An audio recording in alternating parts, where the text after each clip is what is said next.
उस सुराग का पीछा कर रही है जो इस साजिश की जड़ और जाल तक पहुंचा सके। क्या असल साजिशकर्ता ललित झा ही है या फिर सामने दिख रहा हर चेहरा सिर्फ एक मोहरा है और असल किरदार पर्दे के पीछे से पूरा खेल कंट्रोल कर रहा है? आज TV9 पर हम कई ऐसे खुलासे करने वाले हैं जो इस साजिश की गहरी जड़ों को उखाड़ देंगे, पर्दे के पीछे छिपे चेहरे बेनकाब कर देंगे। और बड़ी खबर यह है कि दिल्ली पुलिस की FIR से एक बड़ा खुलासा हुआ है। सागर ने जूते में कैविटी बनाकर रखी थी स्मोक स्टिक, किसी को शक ना हो इसलिए जूते में एक्स्ट्रा रबड़ भी लगाई गई थी। ये देखिए, यही है सागर शर्मा का जूता जिसमें उसने कैविटी बनाया था, एक होल बनाया था और उसके बाद उसमें स्मोक स्टिक रखी गई थी। सागर ने खाकी रंग के मोजे पहने थे, खाकी रंग के मोजे पहने गए थे। सुरक्षा जांच को चकमा देने के लिए पहनी थी खाकी रंग की सॉक्स। तो ये सागर शर्मा का जूता, और इसे जो सुरक्षा कर्मी थे वो पकड़ नहीं पाए क्योंकि इसमें कैविटी बनाया गया था, एक होल क्रिएट किया गया था इस जूते में और इसी में स्मोक स्टिक छिपा करके रखा गया था और स्मोक क्रैकर से हमला किया गया था संसद के भीतर। अब जाकर के जब सागर पकड़ा गया है, इन्वेस्टिगेशन चल रही है, तो पूरे मामले का खुलासा हो रहा है। तो दिल्ली पुलिस की FIR आरोपी सागर पर 4 बड़े खुलासे हुए, जल्दी से आपको बता देते हैं। खुलासा नंबर 1 पर गौर करिएगा। सबसे पहले लेफ्ट जूते में कैविटी बना करके स्मोक स्टिक रखी थी सागर ने। ये जूता भी हमने आपको दिखाया कि किस तरीके से पूरी साजिश थी, सुनियोजित तरीके से इसे अंजाम दिया गया। खुलासा नंबर 2 है जूते में एक्स्ट्रा रबड़ लगाई गई थी ताकि कि किसी को शक ना हो सके, किसी को डाउट ना हो सके। खुलासा नंबर 3 सुरक्षा जांच से बचने के लिए खाकी रंग के सॉक्स पहने गए थे।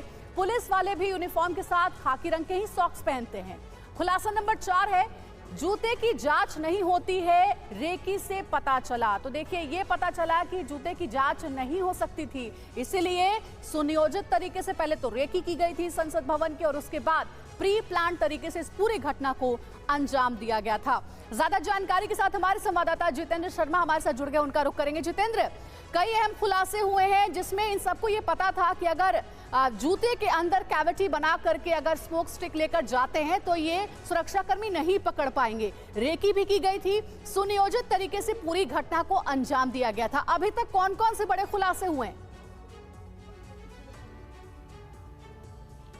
जी बिल्कुल, देखिए महेश से लगातार पूछताछ की जा रही है, ललित झा से लगातार पूछताछ की जा रही है और साथ ही पता लगाया जा रहा है कि आखिरकार संसद भवन के अंदर घुसने की जो पूरी साजिश थी कब तैयार हुई। दरअसल जो अब तक के सबूत पुलिस के हाथ लगे उससे कहीं ना कहीं पूरी तरीके से साफ हो गया है कि साजिश कोई नई नहीं है। पिछले 6 महीने से लोग लगातार टारगेट करने की कोशिश कर रहे थे।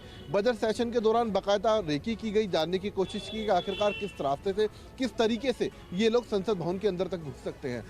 साथ ही पास बनवाया गया एक MP के नाम से। इसके अलावा जूते में कैविटी तैयार की गई। ये जो कैविटी थी जूते के अंदर बाकायदा लखनऊ में तैयार करवाई गई और उसके अंदर जो कैविटी तैयार की गई वो ठीक उसी माप की कराई गई जितना कि वो स्मोक कलर होता है। उसके अलावा खाकी रंग के मोजे पहने गए। उसके पीछे मंशा ये थी कि अगर अंदर जाते हुए सपोज अगर इनको कोई अधिकारी पकड़ता है, हालांकि उन्हें पहले से जानकारी थी कि जूतों की अच्छे से चेकिंग नहीं होती है, लेकिन अगर कोई चेकिंग करता है तो कहीं ना कहीं उनको ऐसा लगे अधिकारी को कि जैसे पुलिसकर्मी है तो हो सकता है उसको छोड़ दे। तो अपनी तरफ से पूरी फुल प्रूफ तैयारी की गई थी और उसके बाद ही इस पूरी साजिश को एग्जीक्यूट किया गया।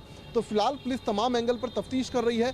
महेश से लगातार पूछताछ की जा रही है, कैलाश से पूछताछ हो रही है, ललित झा से देर रात तक पूछताछ की गई और पता लगाया कि आखिरकार क्या इसमें जो मेन फेस है, जो मेन साजिश करता है, जो मास्टरमाइंड है, वो ललित ही है या फिर उसके ऊपर। ठीक है जितेंद्र, हमारे साथ आप बने रहिएगा, आगे भी आपका रुख करेंगे। एक और बड़ी अपडेट है, आरोपी ललित को सफदरजंग अस्पताल लेकर के पुलिस पहुंची है और पेशी से पहले आरोपी ललित का मेडिकल चेकअप होगा। हमने थोड़ी देर पहले आपको तस्वीर भी दिखाई थी सफदरजंग अस्पताल के भीतर से, जहां पर ललित को ले जाया गया है और वहां सबसे पहले उसका मेडिकल चेकअप किया जाएगा कि वो पूरी तरीके से फिट है या नहीं, और उसके बाद पटियाला हाउस कोर्ट में उसकी पेशी होगी। ये देखिए उसी दौरान की तस्वीर है, आप देख सकते हैं ललित को जो स्पेशल सेल की टीम है वो मीडिया से बचाते हुए ले जाती हुई और उसके बाद मेडिकल चेकअप के लिए, मेडिकल टेस्ट के लिए लाया गया है सफदरजंग अस्पताल में ललित को और उसके बाद कोर्ट में पेशी होगी। कल ललित झा ने सरेंडर किया था और ललित झा को लेकर बहुत बड़ा खुलासा हुआ है। संसद से